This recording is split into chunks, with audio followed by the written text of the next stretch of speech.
क्या कहा तुमने? बाबा ने पेपर्स देने के लिए मना कर दिया। विनोद, जब तुम उनसे बात कर रहे थे तब आई थी ना वहां पर, उन्होंने कुछ नहीं कहा बाबा से? और बाय द वे, ये बात कब की है? हफ्ते भर पहले की। हफ्ता भर पहले की? और तुम मुझे आज बता रहे हो? अरे मंजू, मुझे लगा कि आज नहीं तो कल मैं बाबा को मना लूंगा, लेकिन बाबा हैं ना तो मेरी बात सुन रहे हैं और ना ही समझ रहे हैं। और मंजू, वैसे भी मैं बाबा के ऊपर जोर जबरदस्ती नहीं करना चाहता। आजकल उनकी तबीयत वैसे भी अच्छी नहीं रहती है, पूरा दिन थके थके से रहते हैं, बात करते करते सो जाते हैं, और ऐसे में उन्हें टेंशन देना मुझे ठीक नहीं लग रहा मंजू। मुझे ठीक नहीं लगता विनोद। बिना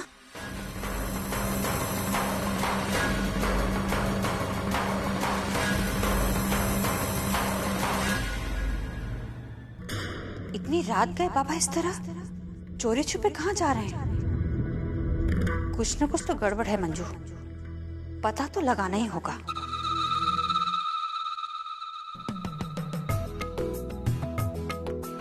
आखिर हमारा मकान हो ही गया,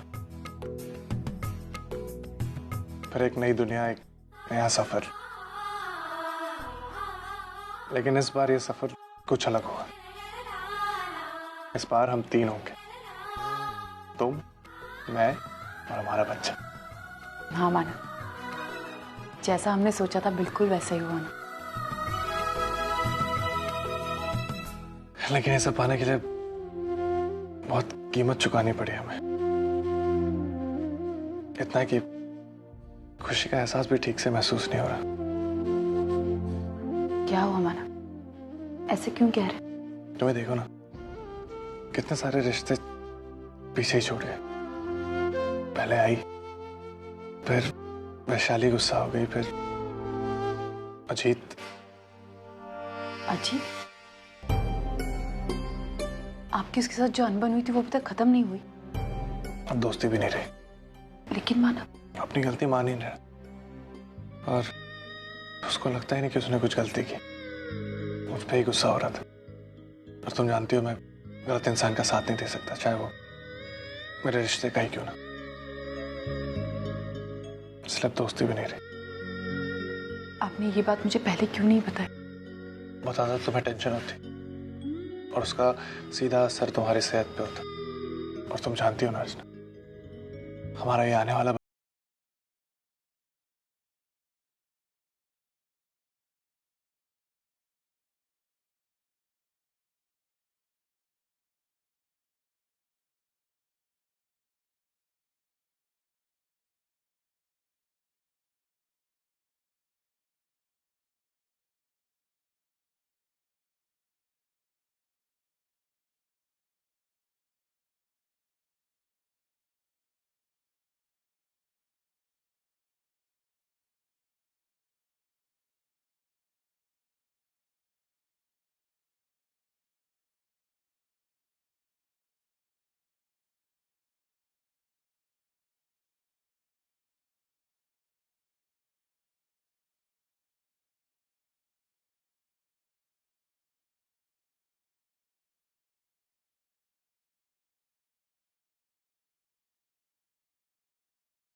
कॉफी।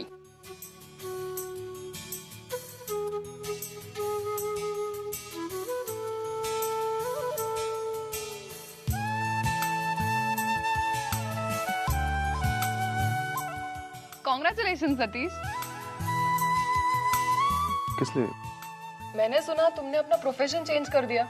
मैंने नहीं तो क्यों? नहीं, कब से मैं देख रही हूँ तुम ख्यालों में खोए हुए हो, सोच में डूबे हुए हो। जनरली राइटर्स इसी तरह होते हैं, तो मुझे लगा तुमने अपना बिजनेस छोड़ के राइटिंग करना शुरू कर दिया। नहीं, फिलहाल तो ऐसा कोई इरादा नहीं है। तो फिर क्या बात है, क्या सोच रहे हो तुम? मैं धर्मेश के बारे में सोच रहा था। अच्छी खासी जिंदगी थी, इतना प्यार करने वाली पत्नी थी, काम अच्छा चल रहा था, करियर सेट था। एक इंसान लाइफ में और क्या चाहता है? इतना सब कुछ होने के बावजूद क्या जरूरत थी उसको ऐसा करने की? अपने ही हाथों अपनी जिंदगी खराब कर दी। छोड़ो ना, ये कभी ना खत्म होने वाला टॉपिक है और हम जितना सोचेंगे तकलीफ हमें ही होगी। उससे अच्छा है हम हमारे बारे में बात करते हैं। सतीश, कल हमें अनाथ आश्रम में स्टेटमेंट देने जाना है और कल के बाद लीगली हम अपना बच्चा अडॉप्ट कर पाएंगे। तुम समझ रहे हो, हमारी जिंदगी में जो कमी थी वो पूरी हो जाएगी। कल के बाद हम उस बच्चे के माँ बाप कहलाएंगे और वो हमारा बच्चा। मैं बहुत खुश हूँ। मैं भी खुश हूँ तुम्हारे लिए। ऐसी कोई भी चीज जो तुम्हारे चेहरे पे मुस्कान देती है वो मुझे खुशी देती है। सतीश, तुम्हारे इसी प्यार ने मेरी जिंदगी बना दी है।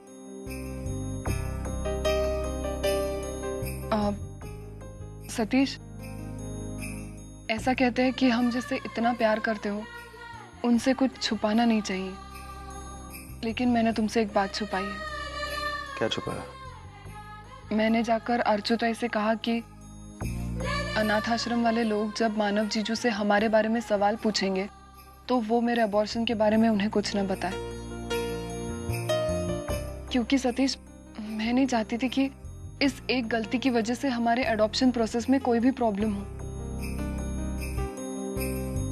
तुम चिंता मत करो, मैं अच्छे से जानता हूँ मानव को। ऐसी कोई भी बात जो कि हमारे बच्चा अडॉप्ट करने में प्रॉब्लम खड़ी करे, मानव नहीं करेगा। मुझे उस पर पूरा विश्वास है। सच कहूं, मैं कल का बेसब्री से इंतजार कर रही हूँ। सोचो, कल हमारे साथ हमारा खुद का बेटा होगा इस घर में। मैं तो ख्याल से इतनी खुश हो रही हूँ। सोचो, जब कल वो वाकई में हमारे साथ होगा, मैं तो खुशी से पागल हो जाऊंगी। ये तीसरी बार चिपका के रखा मैंने। अभी तोड़ने दो सच्चू को, ऐसे पीटूंगी। हाँ, समझना चाहिए तोड़ने का कितनी तकलीफ होती है आज को।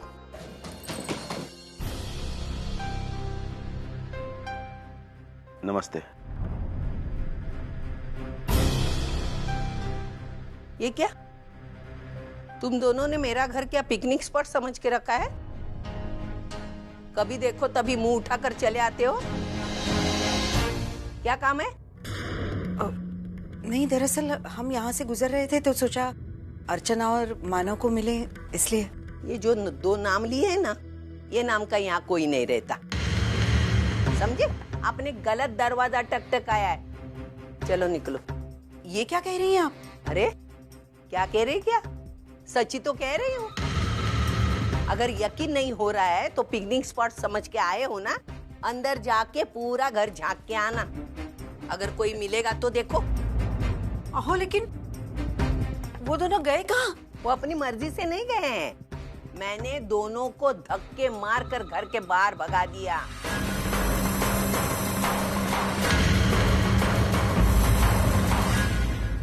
तुम्हारी बेटी सर पर चढ़कर मुझे बोल रही थी और तुम्हारा दामाद, मैंने दोनों को जमीन पर ढकेल दिया। अर्चना, मानव को आपने घर से निकाल दिया? हाँ। लेकिन क्यों? क्यों? अरे मेरा घर है, मेरी मर्जी। मैं जिसको चाहूँ रखूं और जिसको चाहूँ निकाल दूं। तुम होती कौन मुझे ये सब पूछने वाली? उस लड़की की आई जिस लड़की को आपने घर से बाहर निकाल दिया।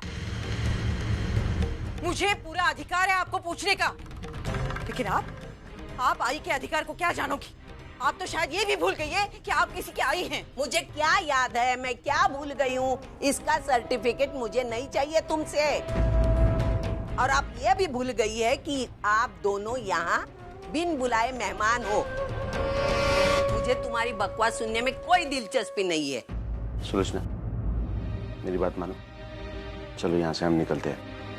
देखो, यहाँ लड़ झगड़ कर कुछ हासिल होने वाला नहीं है। चलो मेरे साथ। नहीं, हमेशा यही सोचकर हम पीछे हटे और इनको ऐसा लगा कि ये जो कर रही है वो सही है, लेकिन आज ऐसा नहीं होगा। मैं आज इनको इनकी गलती का एहसास दिला कर ही रहूंगी। ये समझती क्या है अपने आप को? मेरी बात क्या कह रही थी आप? क्या कह रही थी आप? आपको कुछ याद दिलाने की जरूरत नहीं है? मुझे लगता है आपको हर चीज याद दिलाने की जरूरत है, क्योंकि आप प्यार, मोहब्बत, रिश्ते, नाते सब कुछ भूल चुकी हैं। अरे आप आई तो क्या, औरत भी कहलाने के लायक नहीं। सुलोचना, सही कह रही है। औरत तो वो होती है जिसका दिल मोम का होता है। अपने बच्चों को जरा सी आंच लगी नहीं कि पिघल जाता है, और आपका दिल तो पत्थर का है। ए सुलोचना, क्यों? दर्द हुआ ना? मैंने इतनी सी बात कह दी और आपको दर्द हुआ, और आप अपने मन में जो आए कहती जाती है, जरा भी नहीं सोचती कि सुनने वाले के दिल पर क्या गुजरती होगी। मुझे सोचने की कोई जरूरत नहीं। मैं पत्थर दिल हूँ या अच्छी हूँ, ये मेरी प्रॉब्लम है। इससे जो भी पाऊंगी मैं पाऊंगी, जो भी खोना है मैं खोऊंगी। इसका तुम्हारे से कोई लेना देना नहीं, समझी तू? अरे वाह, लेना देना कैसे नहीं है? आपने मेरी बेटी को घर से बाहर निकाल दिया है दर दर की ठोकरें खाने के लिए, वो भी ऐसी हालत में जब उसके पेट में बच्चा है। अगर आपकी बेटी को इस तरह कोई घर से बाहर निकालता, रास्ते पे लाता, तो आप उनसे सवाल नहीं पूछने जाती? सविता ताई, कैसी माँ है आप? आप एक औरत होकर भी औरत का दर्द नहीं समझ पाई, या फिर आप समझना ही नहीं चाहती है? आपकी जो जिद है ना, ये आपकी सोच पर हावी हो गई है। लेकिन याद रखना, एक दिन आपकी ये जिद आपको ले डूबेगी। अकेली तो आप हैं ही, लेकिन अब आपको सारे लोग बदनसीब कहेंगे। कोई आपके पास नहीं आएगा। सब लोग यही सोचेंगे कि अरे ये अपने खून के रिश्ते की कदर नहीं कर पाई, तो हमारी क्या कदर करेगी। ये आपका सचिन जब तक छोटा है ना, तभी तक आपके पास रहेगा। ये भी जब बड़ा हो जाएगा ना, आपको छोड़कर चला जाएगा।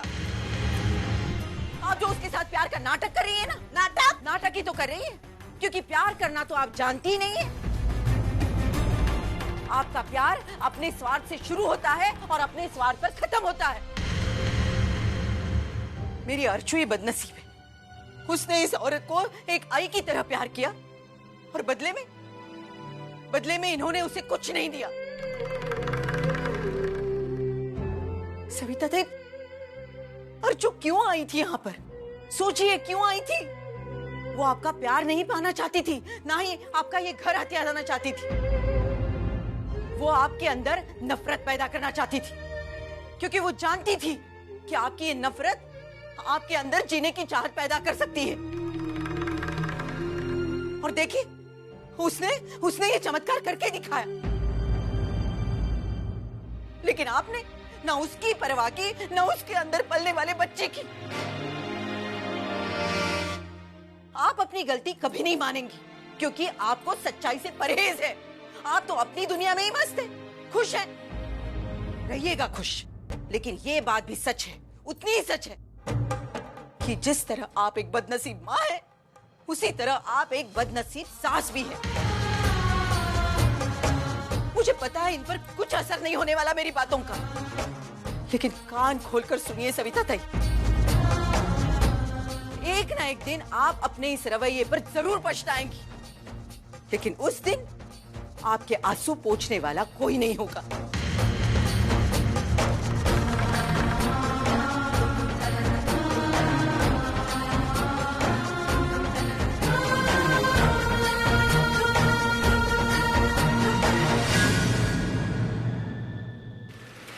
आपके पेपर्स तो दे दिए हैं, ठीक है, हम जरा बात करेंगे उनसे। ठीक है भाई। प्रोग्रेस के लिए आओ मानव। देखिए सर, मैं मजबूर हूँ।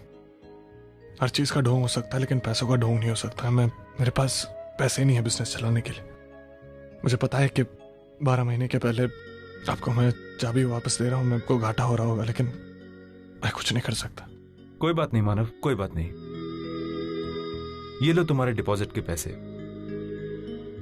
अरे अजीत, इधर आओ।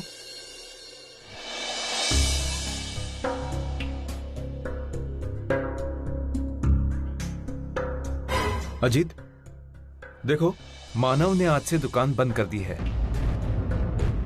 और तुम तो जानते हो कि मुझे इसमें कितना बड़ा नुकसान हो रहा है। मैंने मानव के डिपॉजिट में से कोई पैसा भी नहीं काटा है। और तुम्हें तो मालूम है कि मुझे इतनी जल्दी कोई किराएदार भी नहीं मिल सकता। मैंने सिर्फ तुम्हारी शक्ल देखकर हाँ कर दी है। शुक्रिया दादा, लेकिन डिपॉजिट में छूट देनी है या नहीं ये तो आपको तय करना है। मैं इसमें कुछ नहीं बोलूंगा। आपको जो सही लगे आप वही कीजिए।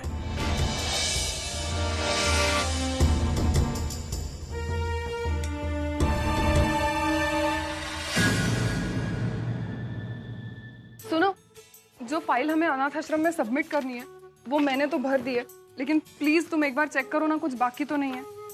ठीक है, मैं चेक कर लूंगा।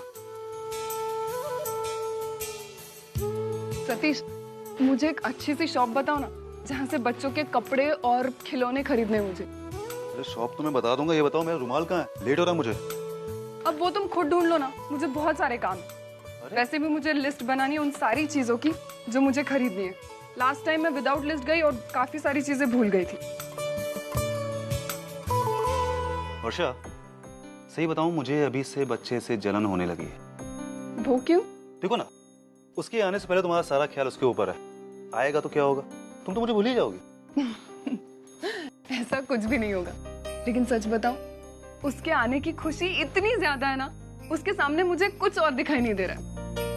लेकिन आई एम सॉरी, मैं अभी तुम्हारी हेल्प कर। अरे मैं मजाक कर रहा हूँ। ये तो सुनो, मैं दोपहर में आता हूँ, फिर तुम लोगों को लेकर चलता हूँ, ठीक है? ताई को बोल देना।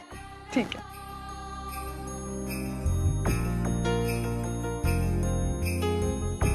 सतीश, जल्दी आना। वर्षा, आज अनाथाश्रम जाना है ना? सारी तैयारी हो गई तुम्हारी? हाँ हो गई है। अच्छा आई, सुनो ना, दोपहर में आऊंगा, आप दोनों को साथ में लेकर चलूंगा, ठीक है?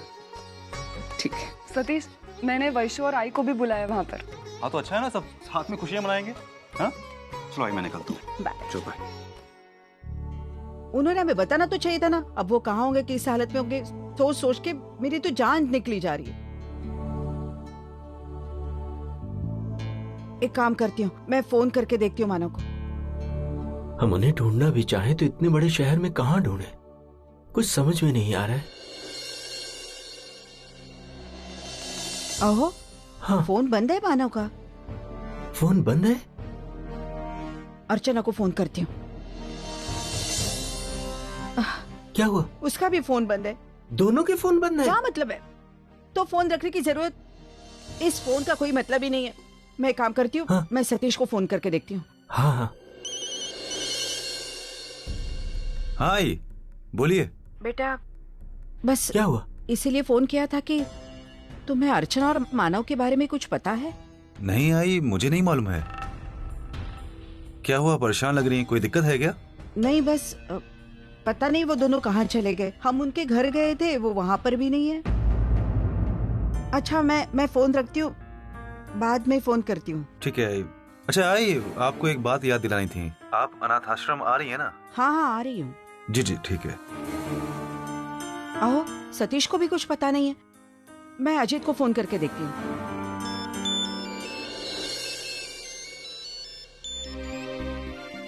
मैं आता हूँ। अब ऐसे क्या गेम छोड़ के जा रहा है यार? एक मिनट थोड़ा।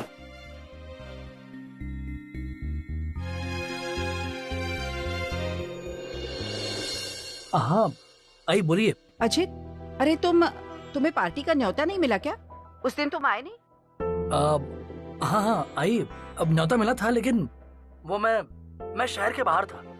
मैंने बहुत कोशिश की काम निपटा के आने की, लेकिन आ ही नहीं पाया।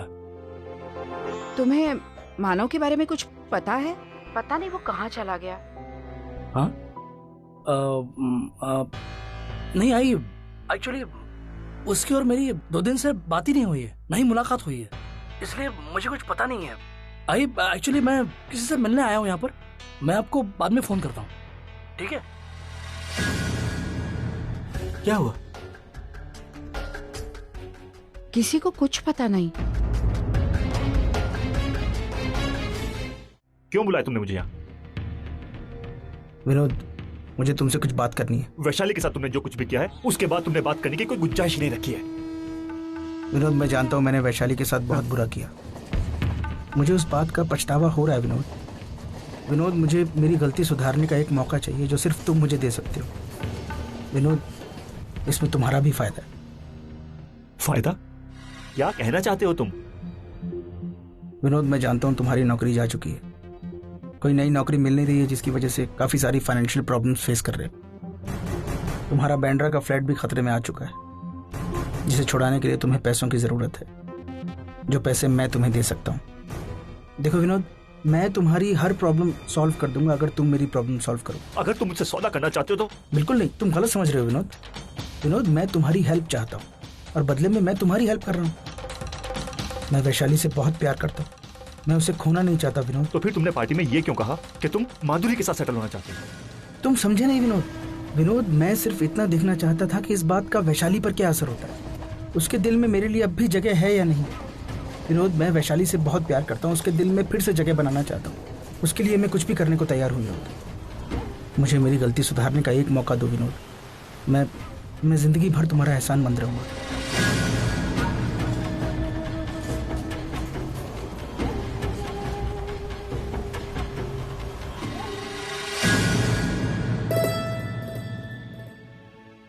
अगो सुलोचना, अगो तुम कशी आहेस? नमस्ते। नमस्ते। ठीक हूँ। आणि इथे कशी पण? नहीं, बस ऐसे ही। अगो पण तुझी चेहराकडे बघून तो बिल्कुल लग नहीं रहा है।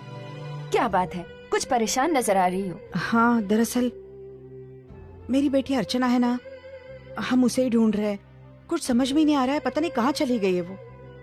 तुम अर्चू की बात कर रही हो ना? हाँ। अरे आज सुबह ही मैंने उसके पति के साथ घर ढूंढते हुए मेरी ही चौल में देखा था। हाँ? हाँ, यकीन के साथ तो नहीं कह सकती हूँ, पर शायद ऐसा लगता है कि मेरी ही चौल में उसने घर लिया होगा। खरच? तुम मुझे दिखा सकती हो? हाँ हाँ, क्यों नहीं, चलिए आप दोनों, मैं घर ही जा रही हूँ। आइए चलिए, आप। चलिए। हाँ, चलिए। सविता ताई, कैसी माँ है आप एक औरत होकर भी औरत का दर्द नहीं समझ पाई। आपकी जो जिद है ना, ये आपकी सोच पर हावी हो गई है। लेकिन याद रखना, एक दिन आपकी ये जिद आपको ले डूबेगी। और जो क्यों आई थी यहाँ पर, सोचिए क्यों आई थी। वो आपका प्यार नहीं पाना चाहती थी, ना ही आपका ये घर हथिया जाना चाहती थी। वो आपके अंदर नफरत पैदा करना चाहती थी, क्योंकि वो जानती थी कि आपकी ये नफरत आपके अंदर जीने की चाहत पैदा कर सकती है। और देखिए, उसने ये चमत्कार करके दिखाया। एक ना एक दिन आप अपने इस रवैये पर जरूर पछताएंगे, लेकिन उस दिन आपके आंसू पोंछने वाला कोई नहीं होगा। मैंने उनके साथ जो भी कुछ किया ना, एकदम सही किया। उन्हें उनके किए की सजा मिलनी ही चाहिए थी, जो मैंने उनसे की है। अरे मेरे ही घर में रहकर मुझसे धोखा कितना बर्दाश्त करती मैं।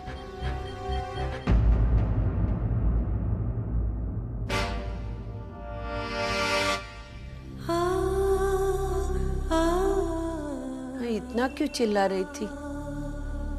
ये सब सुनने के लिए वो दोनों तो घर में है नहीं। फिर मैं क्यों इनके बारे में इतना सोच रही हूँ? ये आजकल मुझे क्या हो गया है? मैं ऐसे बात बात पर क्यों भड़क जाती हूँ? पहले कभी ऐसा नहीं होता था मुझसे।